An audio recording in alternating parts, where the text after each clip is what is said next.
اعوذ باللہ من الشیطان الرجیم بسم اللہ الرحمن الرحیم رب اشرح لی صدری ویسر لی امری واحلل عقدۃ من لسانی یفقہوا قولی ربی زدنی علما اللہم فقہنی فی الدین آمین ثم آمین۔ آیت نمبر 23 سورہ توبہ۔ اچھا، ہم سورہ توبہ میں پڑھ رہے ہیں تو اب آپ نوٹ کریے گا، اس میں بہت زیادہ منافقین کی باتیں آئیں گی، منافقین کی خصلتیں بیان کی جائیں گی کہ منافقین جو تھے وہ مدینہ میں ہوتے تھے، منافقین مدینہ میں ہوتے تھے، مکہ میں نہیں ہوتے تھے، کیونکہ مکہ میں مشرکین مکہ ہوتے تھے اور مدینہ میں یہودی اس لیے ہوتے تھے، یہودی منافقین تھے، وہ اس لیے ہوتے تھے کہ ان کی تورات میں لکھا تھا کہ اس طرح کا شہر ہے جہاں ارد گرد جو ہیں وہ کھجور کے باغات ہیں اور کالی چٹانیں ہیں، پہاڑیاں ہیں آتش فشاں کی، ایسے میں آپ کا پیغمبر یہاں پہ آئے گا۔ اور پیغمبر کے بارے میں تورات میں بھی لکھا تھا، وسلم کے بارے میں انجیل میں بھی لکھا تھا۔ ہر جو آسمانی صحیفے ہوتے ہیں نا، اللہ تعالیٰ کی کتابیں جو الہامی، اس میں اگلے پیغمبر کے بارے میں لکھا ہوتا تھا کہ آپ کا وہ پیغمبر آئے گا، آپ نے اس کی مدد کرنی ہے اور اس کی بات مان لینی ہے۔ تو اس کے انتظار میں، پیغمبر صلی اللہ علیہ وسلم کے انتظار میں یہ لوگ وہاں پہ مدینہ میں آ کے اکٹھے ہو گئے تھے۔ اب جب اللہ کے رسول صلی اللہ علیہ وسلم بنی اسماعیل میں آ گئے، حضرت ابراہیم علیہ السلام کے 2 بیٹے تھے نا، اسماعیل علیہ السلام اور اسحاق علیہ السلام۔ اسماعیل علیہ السلام کی اولاد میں سے اللہ کے رسول صلی اللہ علیہ وسلم ہیں، اور اسحاق علیہ السلام کی اولاد میں باقی پیغمبر ہیں، حضرت یعقوب، حضرت یوسف، اور پھر حضرت سلیمان، حضرت داؤد، حضرت یہ سارے کے سارے جو ہے نا، یہ بنی اسحاق میں سے۔ تو یہودی یہ کہتے تھے کہ سارے پیغمبر ہمارے نسل میں سے آئے ہیں، تو ایک پیغمبر ہی ان کی نسل میں سے کیوں آ گیا؟ انہوں نے جلسی کی وجہ سے اسلام قبول نہیں کیا تھا، وہ منافق بن گئے تھے۔ وہ آتے تھے رسول صلی اللہ علیہ وسلم کے پاس، بیٹھتے تھے، اللہ کے رسول جب بتا رہے ہوتے تھے صحابہ کرام کو، فرما رہے ہوتے تھے، قرآن سنا رہے ہوتے تھے، یہ سنتے تھے، پھر جا کے مذاق اڑاتے تھے۔ تو یہاں پر یہودیوں کے بارے میں، یہ جو منافقین تھے، ان کے بارے میں کھول کے بتایا جا رہا ہے کہ منافقین کی خصلتیں کیا کیا تھیں۔ اللہ تعالیٰ فرما رہے ہیں آیت نمبر 24 میں پہلے، قُلْ إِن كَانَ آبَاؤُكُمْ وَأَبْنَاؤُكُمْ وَإِخْوَانُكُمْ وَأَزْوَاجُكُمْ وَعَشِيرَتُكُمْ وَأَمْوَالٌ اقْتَرَفْتُمُوهَا۔ اے نبی، آپ مسلمانوں سے کہہ دیجئے کہ اگر تمہیں اپنے باپ، اپنے بیٹے، اپنے بھائی، اپنی بیویاں، اپنے کنبے والے اور وہ مال جو تم نے کمائے ہیں، اور تجارت جس کے مندہ پڑنے سے، جس میں مندی پڑنے سے، جس میں نقصان ہونے سے تم ڈرتے ہو، تمہارے مکان جو تمہیں پسند ہیں، اللہ اور اس کے رسول سے اور اس کی راہ میں جہاد کرنے سے زیادہ محبوب ہیں، تو انتظار کرو یہاں تک کہ اللہ اپنا حکم لے آئے، اور اللہ نافرمان لوگوں کو راہ نہیں دکھاتا۔ اس آیت میں جن رشتوں کا ذکر کیا گیا ہے، ان سے انسان کو فطری طور پہ لگاؤ ہوتا ہے۔ بعض مسلمانوں کے باپ یا بیٹے یا بیویاں کافر تھیں، جنہیں چھوڑ کر ہجرت کرنا مشکل سی بات تھی۔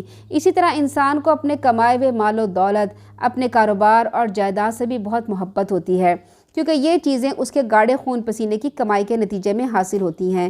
لہٰذا انہی چیزوں سے مومن کے ایمان کا امتحان لیا جاتا ہے کہ آیا وہ ان چیزوں کو چھوڑ کر دین کی خاطر ہجرت اور جہاد کرتے ہیں یا نہیں کرتے۔ چنانچہ صحابہ کرام کی اکثریت اس معیار پہ بھی پوری اتری۔ تھوڑے ہی مسلمان ایسے تھے جو انہی فطری کمزوریوں کی وجہ سے مکہ میں یا ارد گرد جو علاقے تھے وہاں رہ گئے۔ تو اس آیت میں مسلمانوں کو خبردار کیا گیا ہے کہ اگر تم نے ان کمزوریوں کو دور نہیں کیا، اپنی جانوں اور اموال سے جہاد کرنے میں کوتاہی کی ہے، رشتہ داروں کی محبت یا تن آسانی یعنی اتنی مشقت جھیلنی پڑتی ہے اس سے ڈر گئے، یا دنیا کی طلبی اختیار کی، دنیا پسند آ گئی، جو اپنے مال ہیں، اپنی جائیداد ہیں، اپنا گھر چھوڑنا پسند نہیں کیا، اور خواہش نفس میں پھنس کر اللہ کے احکام کی تعمیل نہیں کی، تو تمہیں حقیقی کامیابی نصیب نہیں ہوگی۔ اور حدیث میں ہے، جب تم جہاد چھوڑ دو گے تو اللہ تم پر ایسی ذلت مسلط کر دے گا، تم اس سے کبھی نہیں نکل سکتے۔ اللہ تعالیٰ آگے فرماتے ہیں، اللہ اس سے پہلے بہت سے موقع پہ تمہاری مدد کر چکا ہے، اور حنین کے دن بھی مدد کی تھی، جبکہ تمہیں اپنی کثرت پہ بڑا ناز تھا، مگر وہ کثرت تمہارے کسی کام نہ آئی، اور زمین اپنی فراخی کے باوجود تم پر تنگ ہو گئی، اور تم پیٹھ دکھا کر بھاگ کڑوے۔ جب جنگ بدر ہوئی تھی تو اس کا 313 لوگ تھے، اور صحابہ کرام کی جمعیت تھی، اور بہت تھوڑا سا اسلحہ تھا، نہ ہونے کے برابر۔ اس سے انہوں نے اللہ پہ توکل کر کے جہاد کیا تھا اور کامیاب ہو گئے۔ لیکن جب غزوہ حنین ہوئی تو پھر کہہ رہے تھے ہماری تو بہت زیادہ تعداد ہے، ہم جا کے تو فوراً قبضہ کر لیں گے، اور اپنی تعداد پہ بھروسہ کیا نا، اللہ پہ بھروسہ نہیں کیا، حالانکہ اس وقت اللہ کے رسول بھی ان میں موجود تھے۔ تو کیا دکھانا تھا کہ چاہے جو مرضی ہو اللہ کے اوپر بھروسہ کرنا ہوتا ہے، اللہ پہ توکل کرنا ہوتا ہے، جبھی جو ہے وہ تمہیں کامیابی ہوگی۔ انہوں نے کیا کہا، ہم بہت سارے ہیں اور ہم کامیاب ہو جائیں گے، اور وہ جب گئے تو پھر کیا ہوئے کہ ان کی زمین اپنی فراخی کے باوجود تم پہ تنگ ہو گئی اور تم پیٹھ دکھا کر بھاگ کھڑے ہوئے۔ پھر اللہ نے اپنے رسول پر اور مومنوں پر تسکین فرمائی اور ایسے لشکر اتارے جو تمہیں نظر نہیں آتے تھے، اور کافروں کو سزا دی، اور یہی کافروں کا بدلہ ہے۔ پھر اس کے بعد اللہ تعالیٰ جسے چاہتا ہے توبہ کی توفیق دے دیتا ہے، اور وہ درگزر کرنے والا، رحم کرنے والا ہے۔ یا ایھا الذین آمنوا انما المشرکون نجس، آیت نمبر 28۔ اے ایمان والو، مشرک ناپاک لوگ ہیں، لہٰذا اس سال کے بعد وہ مسجد حرام کے قریب بھی نہ پھٹکیں۔ اگر تمہیں مفلسی کا ڈر ہو تو اللہ تعالیٰ تمہیں غنی کر دے گا۔ یعنی اس آیت میں مشرکوں کو ناپاک کہا گیا ہے۔ اس کا مطلب یہ نہیں ہے کہ ان کی ذات ناپاک ہوتی ہے، اگر ہمارا ہاتھ لگ جائے گا تو ہاتھ دھونا پڑے گا، اس کا مطلب یہ نہیں، بلکہ مطلب یہ ہے کہ ان کے عقائد ناپاک اور گندے ہیں، اخلاق ناپاک ہیں، نیتوں میں ہر وقت فتور اور مکر و فریب اور اعمال گندے ہیں، جو ہر وقت اسلام دشمنی، مسلمانوں پر ظلم و تشدد اور ان سرگرمیوں میں مصروف رہتے ہیں۔ اللہ تعالیٰ فرماتے ہیں کہ اگر تمہیں اس بات کا ڈر ہے کہ خانہ کعبہ میں اب ان کا آنا منع کر دیا گیا ہے تو تمہاری جو تجارت ہوتی تھی وہ کم پڑ جائے گی، تو اللہ تعالیٰ جلد ہی تمہیں اپنی مہربانی سے غنی کر دے گا، اور اللہ سب کچھ جاننے والا اور حکمت والا ہے۔ اہل کتاب میں سے ان لوگوں کے ساتھ جنگ کرو جو نہ اللہ پر ایمان لاتے ہیں، نہ آخرت پر ایمان لاتے ہیں، نہ ان چیزوں کو حرام سمجھتے ہیں جو اللہ اور اس کے رسول نے ان پر حرام کی، نہ ہی دین حق کو اپنا دین بتاتے ہیں، یہاں تک کہ وہ اپنے ہاتھ سے جزیہ ادا کریں اور چھوٹے بن کر رہنا گوارا کر لیں۔ یعنی اہل کتاب سے جنگ کریں جب تک وہ جزیہ دے کر، یعنی ٹیکس دے کر اسلامی ریاست کی بالادستی قبول نہ کر لیں۔ جب جنگیں کی جاتی تھی نا تو اللہ تعالیٰ کے کلمے کے لیے کی جاتی تھی کہ توحید کو قبول کریں۔ جب توحید کو قبول نہیں کرتے تھے اور وہ کہتے تھے کہ ہمیں معاف کر دو، ہم نے نہیں جو ہے اسلام قبول کرنا، ہم اپنے مذہب پہ رہنا چاہتے ہیں لیکن لڑنا بھی نہیں چاہتے، تو پھر کیا ہوتا تھا، وہ جزیہ دیتے تھے، ٹیکس دیتے تھے، اس طرح سے ان کی جان و مال کی حفاظت کی جاتی تھی۔ یہودی کہتے تھے کہ عزیر اللہ کے بیٹے ہیں، نعوذ باللہ، اور عیسائی کہتے ہیں کہ مسیح اللہ کے بیٹے ہیں، نعوذ باللہ۔ یہ تو ان کے منہ کی باتیں ہیں، وہ ان کافروں کے قول کی ریس کر رہے ہیں جو ان سے پہلے تھے، اللہ انہیں غارت کر دے۔ یہ کہاں سے بہکائے جاتے ہیں، یعنی جو کافر اور مشرک کہتے ہیں نا، نعوذ باللہ نعوذ باللہ، اللہ کے بیٹے بیٹیاں بنائے ہوئے، اسی طرح سے یہ یہود اور نصارہ بھی کہتے ہیں۔ ان دونوں نے، یعنی یہود اور نصارہ نے کھلا شرک کیا۔ انہوں نے اپنے علماء اور درویشوں کو اللہ کے سوا اپنا رب بنا لیا تھا۔ علماء اور درویشوں کو رب کیسے بنا لیا تھا؟ یہ ان کا دوسرا شرک تھا کہ حلال اور حرام کی اختیارات انہوں نے اپنے علماء اور مشائخ کو سونپ رکھے تھے، حالانکہ یہ اختیار صرف اللہ کو حاصل ہے۔ وہ کتاب اللہ کو دیکھتے تک نہ تھے، بس جو کچھ ان کے علماء اور مشائخ کہہ دیتے اسے اللہ کا حکم سمجھ لیتے تھے، جبکہ ان کے علماء اور مشائخ کا یہ حال تھا کہ تھوڑی سی رقم لے کر بھی فتوے ان کی مرضی کے مطابق دے دیا کرتے تھے۔ اس طرح انہوں نے اپنے علماء اور مشائخ کو رب کا درجہ بنا لیا تھا۔ ایک حدیث ہے جس میں فرمایا گیا ہے کہ سیدنا عدی بن حاتم کہتے ہیں کہ میں رسول اللہ صلی اللہ علیہ وسلم کے پاس آیا، میری گردن میں سونے کی سلیب تھی۔ آپ صلی اللہ علیہ وسلم نے فرمایا، عدی اس بت کو پرے پھینک دو، اور میں نے آپ صلی اللہ علیہ وسلم کو سورہ برات کی یہ آیت پڑھتے ہوئے سنا۔ اللہ یہ کہ پھر آپ صلی اللہ علیہ وسلم نے فرمایا، وہ لوگ ان مولویوں اور درویشوں کی عبادت نہیں کرتے تھے، لیکن جب یہ مولوی اور درویش کسی چیز کو حلال کہہ دیتے تو وہ حلال جان لیتے تھے، جب حرام کہتے تھے تو حرام جان لیتے تھے۔ آج ہمارے یہاں بھی یہی ہے یا نہیں ہے؟ مزاروں میں جاتے ہیں، پیروں فقیروں کے پاس جاتے ہیں، یا کوئی تعویذ گھنٹے کرتے ہیں، یا مولوی صاحب کہتے ہیں کوئی سارے مولوی صاحب ایسے نہیں ہوتے، کوئی ایسے ہوتے ہیں، وہ کہتا ہے کہ جی اچھا تمہارے ابا فوت ہو گئے، اب تم نے تیجا کرنا ہے، اب تم نے 10واں کرنا ہے، اب تم نے 20واں کرنا ہے، اب تم نے جناب، یا کوئی جمعراتیں کرنے پہ کہتے ہیں کہ آپ نے فلاں جمعرات کرنی ہے، اچھا تیجے پہ آپ نے یہ کرنا ہے، اور جو ایک مینیو ہوتا ہے وہ پکا کے کہ آپ نے یہ پکانا ہے، یہ دن لوگوں میں بانٹنا ہے، پھر اس کے بعد 40واں کرنا ہے تو یوں دھوم دھام سے کرنا ہے، یہ کرنا ہے، نہیں تو آپ کی باپ کی یا ماں کی روح آئے گی تو اس کو کھانا نہیں ملے گا۔ یعنی اس قسم کی باتیں بنا کر اور پھر آپ نے اتنی دیگیں مدرسے پہنچا دینے۔ اصل مقصد یہ ہوتا ہے کہ مدرسے میں دیگچے پہنچ جائیں، یا ان صاحب کو دیگچے پہنچ جائیں جو یہ کام کہتے ہیں۔ سارے لوگ ایسے نہیں ہوتے، کچھ لوگ ایسے کہتے ہیں۔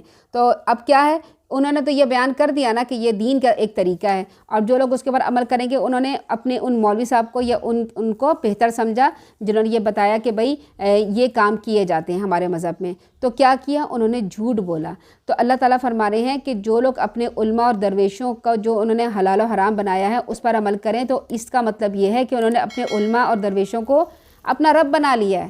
کیونکہ رب کی ہی یہ ایک حق ہے، اللہ تعالیٰ کا ہی حق ہے کہ وہ حلال کو حلال اور حرام کو حرام اور حلال و حرام کی کیٹیگری فکس کرے۔ کیا حلال ہے کیا حرام ہے یہ صرف اللہ تعالیٰ بتا سکتے ہیں اور کوئی نہیں۔ کوئی دوسرا بتائے گا اپنی طرف سے تو کیا کر رہا ہے، وہ شرک کر رہا ہے۔ وہ چاہتے یہ ہیں کہ اللہ کے نور کو اپنی پھونکوں سے بجھا دیں، لیکن اللہ تعالیٰ کو یہ بات منظور نہیں ہے۔ وہ اپنے نور کو پورا کر کے رہے گا، خواہ یہ بات کافروں کو کتنی ہی بری لگے۔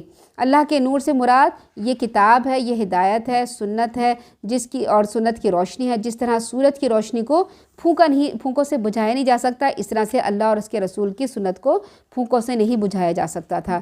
وہی تو ہے جس نے اپنے رسول کو ہدایت اور سچے دین کے ساتھ بھیجا تاکہ اس دین کو سارے دینوں پر غالب کر دے، خواہ یہ مشرکوں کو بات کتنی ہی ناگوار ہو۔ یعنی مشرک کون تھے؟ یہودی۔ ان کو بڑا برا لگتا تھا کہ اللہ کے رسول صلی اللہ علیہ وسلم کیوں ایسی باتیں بتاتے ہیں، کیوں قرآن پڑھ کے سناتے ہیں۔ ان کو معلوم تھا کہ یہ قرآن ہے، لیکن جیلسی کی وجہ سے انہیں یہ باتیں بہت بری لگتی تھیں۔ اے ایمان والو، یہودیوں کے اکثر عالم اور درویش لوگوں کے مال ناجائز طریقوں سے کھاتے ہیں اور اللہ تعالیٰ کے راستے سے بھی روکتے ہیں۔ جو لوگ سونا اور چاندی جمع کر کے رکھتے ہیں اور اسے اللہ کی راہ میں خرچ نہیں کرتے، اے نبی انہیں آپ دردناک عذاب کی خوشخبری دے دیجئے۔ جس دن اس سونے اور چاندی کو جہنم کی آگ میں تپایا جائے گا، پھر اس سے ان کی پیشانیوں، پہلوؤں، پشتوں کو داغا جائے گا اور کہا جائے گا یہ ہے وہ خزانہ جو تم نے اپنے لیے جمع کر رکھا تھا، لہٰذا اب اپنی جمع شدہ دولت کا مزہ چکھو۔ سیدنا ابو ہریرہ کہتے ہیں کہ آپ صلی اللہ علیہ وسلم نے فرمایا جسے اللہ نے مال دیا ہو، اس نے زکوٰۃ ادا نہ کی تو اس کا مال گنجے سانپ کی شکل میں اس کے سامنے لایا جائے گا، جس کی پیشانی پر 2 نقطے ہوں گے۔ قیامت کے دن اس کا طوق بنایا جائے گا، پھر وہ اس کے دونوں جبڑوں کو کاٹے گا اور کہے گا میں تیرا مال ہوں، میں تیرا خزانہ ہوں۔ اللہ تعالیٰ ہمیں اس سے محفوظ رکھے اور اپنی زکوٰۃ ادا کرنے کی ہمیں توفیق عطا فرمائے۔ زکوٰۃ کا نصاب ہے، اسے معلوم کر لینا چاہیے اور اپنی زکوٰۃ پوری ادا کرنی چاہیے۔ جس دن اللہ نے آسمانوں اور زمین کو پیدا کیا، اس دن سے اللہ تعالیٰ کے نوشتے کے مطابق، یعنی اللہ تعالیٰ نے اپنے لوح قلم میں، کتاب میں، اللہ کے ہاں مہینوں کی تعداد 12 ہی ہے۔ یہ جو 12 ہم مہینے کہتے ہیں نا ایک سال میں، یہ کسی انسان نے نہیں بنائے، نہ کسی پیغمبر نے بنائے، یہ اللہ تعالیٰ نے بنائے ہیں۔ جب سے زمین و آسمان بنائے ہیں، یہ کائنات بنائی ہے، تب سے اللہ تعالیٰ نے یہ 12 مہینے بنائے ہیں، جس میں سے 4 مہینے حرمت والے ہیں۔ یہ اس وقت سے حرمت والے ہیں، حضرت آدم کی پیدائش سے بھی پہلے یہ حرمت والے ہیں۔ اب آیت نمبر 14 سے 36 میں جہاد کی ترغیب دی گئی ہے اور جہاد پر چھوڑنے پر عذاب کی دھمکی دی گئی ہے۔ اللہ تعالیٰ نے پہلے فرمایا ہے کہ جس دن سے اللہ تعالیٰ نے آسمان و زمین کو پیدا کیا، اس دن سے اللہ کے ہاں لوح قلم میں، اللہ تعالیٰ کی کتاب میں، اللہ تعالیٰ کے ہاں مہینے 12 ہی ہیں۔ بعض لوگ جو ہیں یہ انگریزی حساب سے کرتے ہیں، جنوری فروری کہہ دیتے ہیں، بعض لوگ جو ہیں وہ اسلامی حساب سے بناتے ہیں، ہم اسے ربیع الاول کہہ دیتے ہیں، اور بعض لوگ جو ہے وہ اپنے ہندو جو ہے وہ اسے ہندی مہینے کے، چائنیز کا بھی کیلنڈر علیحدہ ہوتا ہے، سب کا کیلنڈر علیحدہ ہوتا ہے، یونانیوں کا، فلسفیوں کا، آپ دیکھیں جاپنیز کا، سب کا کیلنڈر علیحدہ ہوتا ہے۔ لیکن سب کے کیلنڈر میں ایک غلطی ہوتی ہے، ایک فالس ہوتا ہے، ایک نقص ہوتا ہے۔ جیسے جنوری فروری میں دیکھیں ایک نقص ہوتا ہے، پورا سال جب ختم ہوتا ہے تو چند گھنٹے بچ جاتے ہیں، تو 3 سال میں وہ چند گھنٹے جمع کر کے ایک دن بنا دیا جاتا ہے، جسے فروری کا 29 دن کہتے ہیں، اور وہ لیپ کا سال ہوتا ہے۔ کیونکہ اس کیلنڈر میں جو انگریزی کیلنڈر جس کو ہم کہتے ہیں، تھوڑی سی کمی رہتی تھی، کچھ گھنٹے بچ جاتے ہیں، اس گھنٹے کو کیا کیا جائے، پھر اس گھنٹے کو جمع کر کے کیا کہا جاتا ہے، ایک سال بنا لیا جاتا ہے۔ اسی لیے ہمارے حج اور عمرہ جو ہوتے ہیں نا، اور یہ روزے، یہ انگریزی مہینوں کے لحاظ سے نہیں ہوتے، کیونکہ اس میں غلطی ہے۔ اگر ہم حج عمرے اپنے اس کے لحاظ سے کریں گے تو ہمارے روزے ایک ہی مہینے میں آئیں گے اور اسی ڈیٹ کو آئیں گے، اور اس سے آگے پیچھے نہیں ہوں گے۔ جبکہ جو قمری مہینہ ہے، اور یہ قمری مہینہ اللہ تعالیٰ نے فکس کیا، مقرر کیا۔ چاند جو ہے اللہ تعالیٰ نے ایک زبردست قسم کا کیلنڈر ہمارے رکھا ہے، تو چاند جب حرکت کرتا ہے تو ہمیں پتہ چل جاتا ہے کہ اب چاند پہلے دن کا ہے، دوسرے دن کا، اس کے مطابق ہم اپنے کرتے ہیں۔ تو دنیا میں اسلامی کیلنڈر کے علاوہ باقی جتنے کیلنڈر ہیں اس میں کمی ہوتی ہے، اس میں نقص ہوتا ہے، اس میں غلطی ہوتی ہے، لیکن اسلامی مہینے میں غلطی نہیں ہوتی۔ یہ اللہ تعالیٰ نے بنایا ہے، اللہ تعالیٰ تو کیسے غلطی، اللہ تعالیٰ تو پاک ہے غلطی سے۔ سبحان اللہ کیوں کہتے ہیں کہ اللہ تعالیٰ غلطیوں سے پاک ہے، اللہ تعالیٰ کوئی کام ایسے نہیں کرتے جو ہم انسان تو بہت ہی چھوٹے ہیں، اللہ تعالیٰ تو بہت عظیم ہے، بہت اعلیٰ ہے، بہت بڑے ہیں، اللہ تعالیٰ کی صفاتیں تو بہت بڑی بلند ہیں۔ تو یہ اللہ تعالیٰ نے کیلنڈر بنایا ہے اور اس میں کوئی غلطی نہیں ہوتی۔ اللہ تعالیٰ فرماتے 4 مہینے حرمت والے ہیں، یہی مستقل قانون ہے، لہٰذا ان مہینوں میں ناحق لڑائی سے اپنے آپ پر ظلم نہ کرو۔ کون کون سے 4 مہینے ہیں؟ ذی القعدہ، ذی الحج اور محرم، یہ 3 آگے پیچھے آتے ہیں اور ایک رجب ہے، ٹھیک ہے۔ ان میں اللہ تعالیٰ نے شروع دن سے جب سے یہ کائنات بنائی ہے ان 4 مہینوں کو حرمت والا بنایا ہے، اور مشرکوں سے سب مل کے لڑو جیسے وہ تم سے مل کے لڑتے ہیں، اور جان لو کہ اللہ پرہیزگاروں کے ساتھ ہے۔ اس آیت میں مسلمانوں کو 2 قسم کی ہدایت دی گئی ہیں۔ ایک یہ کہ حرمت والے مہینوں میں جنگ کی ابتدا تمہاری طرف سے نہیں ہونی چاہیے، ہاں اگر مشرک لڑائی چھیڑ دیں تو پھر تمہیں بھی ان سے لڑنے کی اجازت ہے۔ پھر اللہ تعالیٰ فرماتے ہیں مہینوں کو ہٹا دینا آگے پیچھے کر دینا مزید یہ ایک کافرانہ حرکت ہے۔ اور کیا کرتے تھے اس میں وہ، جس سے کافر گمراہی میں پڑے رہتے ہیں، وہ ایک سال تو کسی مہینے کو حلال کر لیتے تھے اور دوسرے سال اسی مہینے کو حرام کر لیتے تھے تاکہ اللہ کے حرام کردہ مہینوں کی گنتی پوری کریں۔ اچھا یہ اس کو ہم سمجھتے ہیں کہ یہ کیا فرمایا جا رہا ہے کہ جب حج ہوتا تھا، حج ہونے کے بعد کہا جاتا تھا ذی الحج کے بعد کون سا مہینہ آتا ہے؟ محرم کا آتا ہے، ٹھیک ہے، محرم کا مہینہ آتا ہے۔ اس کا کیا ہوتا ہے؟ ذی القعدہ جو ہوتا ہے اس میں سواریاں جاری ہوتی ہیں حج کرنے کے لیے، قافلے ذی الحج میں حج کیا، ذی الحج میں حج کرنے کے بعد جو ہے وہ محرم میں سب واپس اپنے اپنے قافلے چلے جاتے تھے۔ اچھا جو عرب کے لوگ ہوتے تھے وہ لڑنے بھڑنے میں بہت ماہر ہوتے تھے، کیوں کہ ان کے پاس فصلیں نہیں ہوتی تھی، کھیت نہیں ہوتے تھے، کوئی کاروبار ایسا سچ نہیں کرتے تھے، تو قافلوں کو لوٹنا ان کا مشغلہ تھا، قافلوں کو لوٹ کے اپنی ضروریات پوری کرتے تھے۔ اب قافلے آ رہے ہیں حج کے لیے، قافلے جا رہے ہیں، وہ لوٹ نہیں سکتے تھے، لڑائیاں آپس میں نہیں کر سکتے، ان کی لڑائیاں رک جاتی تھیں، اور جو ان کی لڑائیاں ہوتی تھیں صدیوں سے ایک دوسرے کے بدلے لینے کے لیے، وہ 3 مہینے کے لیے رک گئی۔ اب جب عرب جو ہوتے ہیں نا اس زمانے کے قبیلے کے لوگ، تو وہ بہت جنگجو قسم کے لوگ تھے، تو وہ چاہتے تھے کہ ہم لڑیں، ہم 3 مہینے تک کیوں انتظار کریں۔ وہ کیا کہتے تھے، ان کے یہاں سے نا ایک اعلان کرنے والا کھڑا ہو جاتا تھا، ذی الحج ختم ہوا، ذی الحج کے بعد کہتا تھا اگلا مہینہ محرم کا نہیں ہے، اگلا مہینہ ربیع الاول ہے، یعنی محرم کی بجائے اسے ربیع الاول کر کے اس میں خوب لڑائیاں کرتے تھے، خوب قافلے لوٹتے تھے۔ بھئی ہے تو وہ محرم کا مہینہ، انہوں نے اپنی مرضی سے اسے بدل دیا، اور پھر اس کے بعد کہتے تھے ربیع الاول کے بعد جو مہینہ آئے گا وہ محرم کا مہینہ آئے گا۔ ایسے تو کبھی بھی نہیں ہو سکتا، مثلا جنوری کے بعد فروری آئے گا نا، جنوری کے بعد مارچ تو نہیں آ سکتا۔ تو یہ لوگ وہ کرتے تھے، مہینوں کو بدل دیتے، کیا کرتے تھے، مہینوں کو پیچھے ہٹا دینا ایک مزید کافرانہ حرکت ہے جس سے کافر گمراہی میں پڑے رہتے ہیں۔ وہ ایک سال تو کسی مہینے کو حلال کر لیتے، دوسرے سال اسی مہینے کو حرام کر دیتے تھے تاکہ اللہ کے حرام کردہ مہینوں کی گنتی پوری کر دیں۔ اس طرح وہ اس مہینے کو حلال کر لیتے جسے اللہ تعالیٰ نے حرام کیا تھا۔ ان کے لیے ان کے برے اعمال خوشنما بنا دیے گئے تھے، اور اللہ تعالیٰ کافروں کو سیدھی راہ نہیں دکھاتا۔ آیت نمبر 38 میں فرمایا سورہ توبہ میں، اے ایمان والو تمہیں کیا ہو گیا ہے، جب تمہیں کہا جائے کہ اللہ کی راہ میں جہاد کرنے کے لیے نکلو تو تم زمین کی طرف بھج جاتے ہو؟ کیا تم نے آخرت کے مقابلے میں دنیا کی زندگی کو پسند کر لیا ہے؟ حالانکہ آخرت کے مقابلے میں دنیا کی زندگی کا فائدہ بالکل گھٹیا ہے، بالکل نیچے ہے۔ اب ان آیت میں جہاد کی ترغیب دی جا رہی، اگر تم نہیں نکلو گے تو اللہ تمہیں دردناک سزا دے گا، ایسی سزا دے گا جس میں درد ہوگا۔ اب اگر ہمارے جسم میں کہیں درد ہو جائے، دانت میں درد ہو جائے، سر میں درد ہو، کہ ہمیں کتنی مصیبت پڑ جاتی ہے۔ اللہ تعالیٰ فرماتے ہیں اگر تم جہاد کے لیے نہیں نکلو گے تو تمہیں درد کر دینے والا سزا دے گا، تمہارے علاوہ پھر دوسرے لوگ لے آئے گا، تم ان کا کچھ نہیں بگاڑ سکو گے، اللہ تعالیٰ تو ہر چیز پہ قادر ہے۔ اگر تم اس نبی یعنی صلی اللہ علیہ وسلم کی مدد نہیں کرو گے تو اس سے پہلے اللہ نے اس کی مدد کی ہے جب کافروں نے اسے مکہ سے نکال دیا تھا، جب کہ وہ دونوں غار میں تھے، وہ 2 میں سے دوسرا تھا، اور اپنی ساتھی سے کہہ رہا تھا غم نہ کرو، اللہ ہمارے ساتھ ہے۔ یہاں پہ غار ثور کا واقعہ ہے، جب اللہ کے رسول صلی اللہ علیہ وسلم مکہ سے مدینہ ہجرت کر کے تشریف لے جا رہے تھے، پیچھے ان کے مکے کے بڑے بڑے سردار پڑے ہوئے تھے اور اللہ کے رسول کو نعوذ باللہ قتل کرنے جا رہے تھے، اور پھر اب انہوں نے غار ثور میں پناہ لی، وہاں تک کافر پہنچ چکے تھے، اگر وہ ذرا سا نیچے جھانکتے تو ان کو وہ دونوں مل جاتے۔ اس وقت بھی اللہ تعالیٰ نے ان کی مدد کی، تو اللہ تعالیٰ فرما رہے ہیں اگر تم مدد نہیں کرو گے نا تو کیا ہوا، میں تو ان کی مدد کروں گا۔ پھر اللہ تعالیٰ نے اس پر اپنی طرف سے سکون قلب نازل کیا اور ایسے لشکروں سے ان کی مدد کی، اللہ کے رسول اور حضرت ابوبکر کی ایسے لشکروں سے مدد کی جو تمہیں نظر نہیں آتے تھے، اور کافروں کے بول کو، کافروں کی بات کو نیچا کر دیا، اور بول تو اللہ ہی کا بلند ہے، اور اللہ تعالیٰ ہر چیز پر غالب اور حکمت والا ہے۔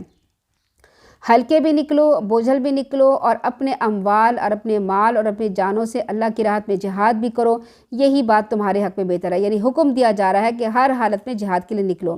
اگر دنیا کا فائدہ تمہیں قریب نظر آتا ہے اور سفر بھی واجبی سا ہوتا تو یہ منافق آپ کے ساتھ ہو لیتے۔ اب منافقوں کی بات کی جا رہی ہے کہ اگر تھوڑا سفر ہوتا اور ان کو مشکل بھی کم ہوتی اور ان کو یہ پتہ چلتا ہمیں یہ بہت سے مال غنیمت ملے گا تو وہ آپ کے ساتھ ہو جاتے، مگر یہ سفر انہیں کٹھن معلوم ہوا تو کہنے لگے، اللہ کی قسمیں کھانے لگے، کہتے ہیں اگر ہم تمہارے ساتھ نکل سکتے نا تو ضرور نکلتے، یہ لوگ اپنے آپ کو ہی ہلاک کر رہے ہیں، اللہ خوب جانتا ہے یہ لوگ یقیناً جھوٹے ہیں۔ یعنی منافق کہتے تھے کہ اللہ کے رسول صلی اللہ علیہ وسلم اس گرمی میں کیوں نکل رہے ہیں، اتنے لوگوں کو اتنی دور کیوں جا رہے ہیں، بہت لمبا سفر ہے، یہ تو اپنے آپ کو ہی ہلاک کرنے والی بات ہے، اپنے آپ کو مارنے والی بات ہے۔ اللہ تعالیٰ فرماتے ہیں میں جانتا ہوں یہ لوگ یقیناً جھوٹ بول رہے ہیں، یعنی منافقین کو جھوٹا کہا۔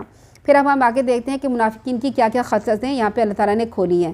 اے نبی صلی اللہ علیہ وسلم، اللہ آپ کو معاف کرے، آپ نے انہیں کیوں پیچھے رہنے کی اجازت دی؟ یعنی جب منافقین آتے تھے نا، کہتے تھے ہمارے بال بچے چھوٹے چھوٹے سے ہیں، اور پھر کوئی کہتا تھا کہ ہماری فصل بھری ہوئی ہے، ہم نے فصل کو کاٹنا ہے، کوئی بہانہ کرتا، اللہ کے رسول کو معلوم تھا کہ یہ بہانے کر رہے ہیں، انہوں نے کہا ٹھیک ہے مرضی ہے جاؤ۔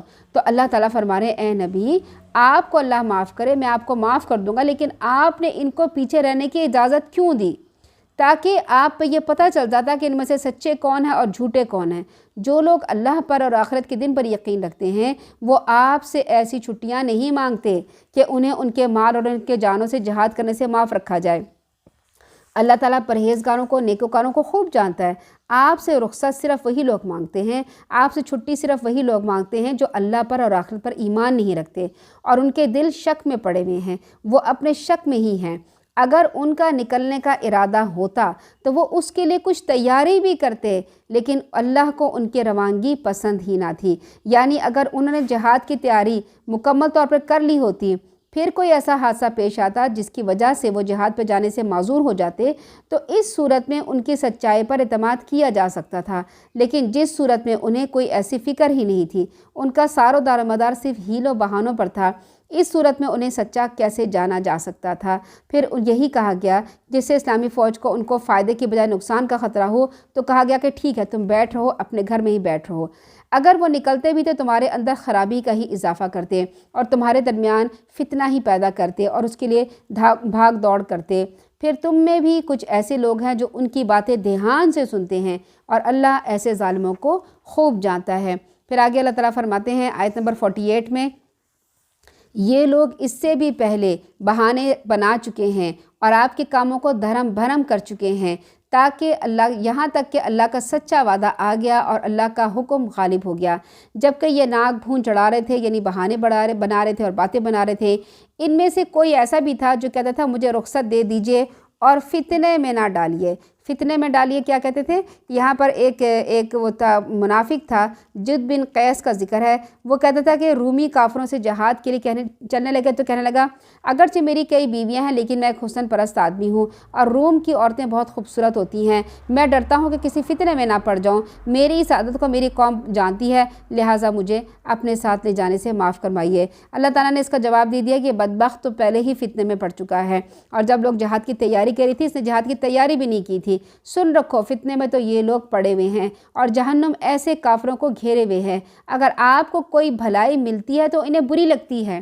یہ منافقوں کی عادت ہے، خصلت ہے کہ جب مسلمانوں کو کوئی اچھی بات پہنچے تو ان کو برا لگتا ہے، اور اگر مسلمانوں پر کوئی مصیبت آ جائے تو کہتے ہیں ہم نے تو اپنا معاملہ پہلے ہی درست رکھا تھا، پھر وہ خوش واپس چلے جاتے ہیں۔ یعنی وہ کہتے ہیں اچھا ہوا ہم نہیں گئے تھے، نہیں تو ہمیں بھی مصیبت پڑتی، ہمیں بھی شہید ہو جاتے، ہمارا بھی مال لوٹا جاتا، اور وہ بڑے خوش ہو کے واپس آتے ہیں۔ آپ صلی اللہ علیہ وسلم ان سے کہیے ہمیں اگر کوئی مصیبت آئے گی تو وہی آئے گی جو اللہ تعالیٰ نے ہمارے لیے مقدر میں رکھی ہے، وہی ہمارا سرپرست ہے، اور مومنوں کو اللہ پر ہی بھروسہ کرنا چاہیے۔ اس کے علاوہ ان سے کہیے کہ تم ہمارے حق میں جس چیز کا انتظار کر سکتے ہو وہ یہی ہے کہ ہمیں 2 بھلائیوں میں سے کوئی ایک بھلائی مل جائے، اور ہم تمہارے حق میں جس چیز کے منتظر ہیں وہ یہ ہے کہ تمہیں اپنے ہاں سے خود سزا اللہ تعالیٰ سزا دیتا ہے یا ہمارے ہاتھوں دلواتا ہے، لہٰذا تمہیں انتظار کرو، ہم بھی تمہارے ساتھ انتظار کرتے ہیں۔ پھر آگے ان کی اور منافقت کو کھولا، نیز ان سے کہیے تم خواہ خوشی سے خرچ کرو یا پھر خوشی سے نہ خرچ کرو، تم سے صدقہ قبول نہیں کیا جائے گا۔ یعنی جد بن قیس نے رومی عورتوں کے فتنے میں مبتلا ہو جانے کا بہانہ بنا کر جہاد پر جانے سے تو معذرت کر لی، مگر ساتھ ہی یہ بھی کہا کہ البتہ میں مالی مدد کرنے کو تیار ہوں۔ اللہ تعالیٰ نے اس کا جواب دیا تم لوگ یہ مالی مدد خوشی سے کرو یا مجبوراً کرو، یہ قابل قبول نہیں ہے۔ اب میں تمہارا یہ صدقہ قبول نہیں کروں گا، یہ بھی تم اپنے پاس ہی رکھو، کیونکہ یہ تو واضح بات ہے کہ نافرمان یا منافق لوگ صرف اللہ کی رضامندی کے لیے کبھی صدقہ نہیں کرتے، وہ جب بھی کریں گے لوگوں کو دکھانے کے لیے کریں گے، تو ایسا صدقہ لینے کی کیا ضرورت ہے۔ اللہ تعالیٰ فرماتے ہیں تم فاسق لوگ ہو، نافرمان ہو، ان سے ان کے نفقات قبول نہیں کیے جائیں گے، کیونکہ انہوں نے اللہ اور اس کے رسول کا انکار کیا۔ اگر نماز کو آتے ہیں، ایک اور یہاں پہ منافقت کی نشانی بیان کی جا رہی ہے، نماز کو آتے ہیں تو ڈھیلے ڈھالے کچھ خرچ کرتے ہیں تو بہت مشکل سے خرچ کرتے ہیں۔ ان لوگوں کے مال اور اولاد آپ کو تعجب میں نہ ڈالیں، یعنی اس کے باوجود یہ لوگ بہت امیر ہوتے ہیں، ان کی اولاد بہت ہوتی ہے، ان کے کاروبار بہت ہوتے ہیں، تو اللہ تعالیٰ اللہ کے رسول کو فرمانا ہے کہ آپ ایسے منافقوں کو دیکھیں گے، اگر وہ آپ کو بہت خوشحال لگے مالی لحاظ سے، تو یہ مالی لحاظ سے خوشحالی آپ کو تعجب میں نہ ڈالے۔ اللہ تعالیٰ تو یہ چاہتا ہے انہی چیزوں کے ذریعے جس کے پیچھے یہ لوگ اکڑ رہے ہیں، مال کے پیچھے، اولاد کے پیچھے، جائیداد کے پیچھے، انہی چیزوں کے ذریعے انہیں دنیا کی زندگی میں سزا دے، اور جب ان کی جان نکلے تو اس وقت یہ کافر ہی ہوں، وہ اللہ کی قسم کھا کے کہتے ہیں ہم تم ہی میں سے ہیں، حالانکہ وہ ہرگز تم میں سے نہیں بلکہ یہ ڈرپوک لوگ ہیں۔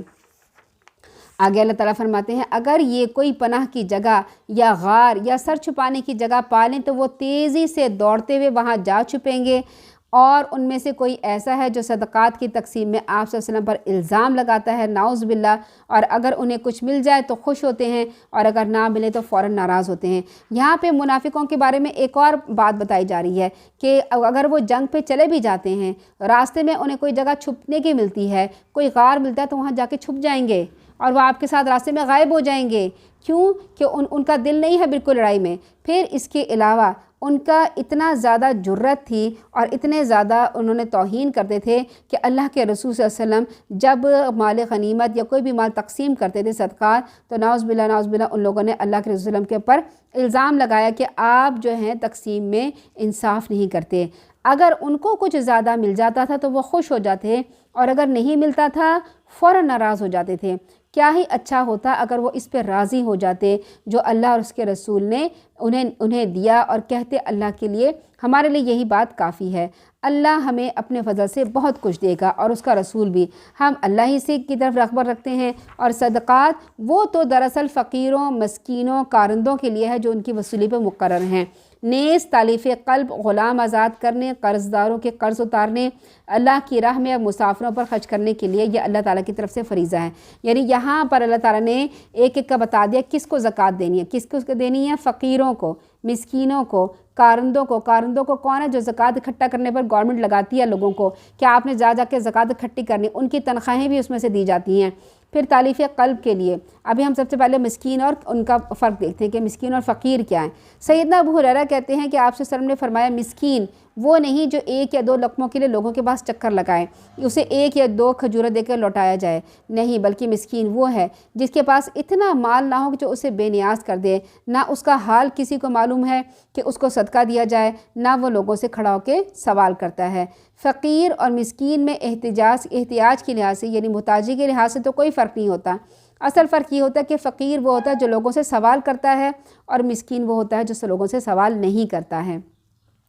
اسی طرح سے مسکینوں اور کارندوں کے بعد ہے کہ جو ان کی وصولی پہ مقرر ہیں، جو گورنمنٹ نے لوگ مقرر کیے ہوتے ہیں، آفس میں رکھے ہوتے ہیں، اور انہوں نے جا کے زکوٰۃ وصول کرنی ہوتی ہے، اور پھر یہاں پر آ کے کچھ لوگ ہوتے ہیں آفس میں جو لکھت پڑھت کرتے ہیں، ان کا سارا حساب کتاب رکھتے ہیں۔ ان سب کی جو تنخواہ ہوتی ہے وہ زکوٰۃ سے دی جاتی ہے۔ اس کے علاوہ تالیف قلب کے لیے، تالیف کا مطلب کیا ہوتا ہے؟ اس مد میں ان کافروں کو بھی مال دیا جا سکتا ہے جو اسلام دشمنی میں آگے ہوتے ہیں۔ اگر ان کو یہ توقع ہو کہ مال کے لالچ سے وہ اپنی حرکتیں چھوڑ کر اسلام کی طرف مائل ہو جائیں گے تو زکوٰۃ کی رقم ان کو بھی دی جا سکتی ہے۔ غلام آزاد کرنے، قرض داروں کے قرض اتارنے کے لیے، اللہ کی راہ میں مسافروں پہ، مسافر خواہ غنی ہو یا فقیر ہو، کوئی امیر ہو یا کوئی فقیر ہو، اگر دوران سفر اسے ایسی ضرورت پیش آ جائے تو اس کی بھی مدد کی جا سکتی ہے۔ مثلا حج کرنے گئے، عمرہ کرنے گئے، آپ کی جیب کٹ گئی ہے اور جیب میں آپ کا سارے پیسے رکھے ہوئے تھے، جیب میں آپ کے سارے کارڈ رکھے ہوئے تھے، آپ کا فون تھا، فون نمبر تھے، سب، اب آپ کے پاس کچھ نہیں ہے اور آپ وہاں پہ مجبور ہیں،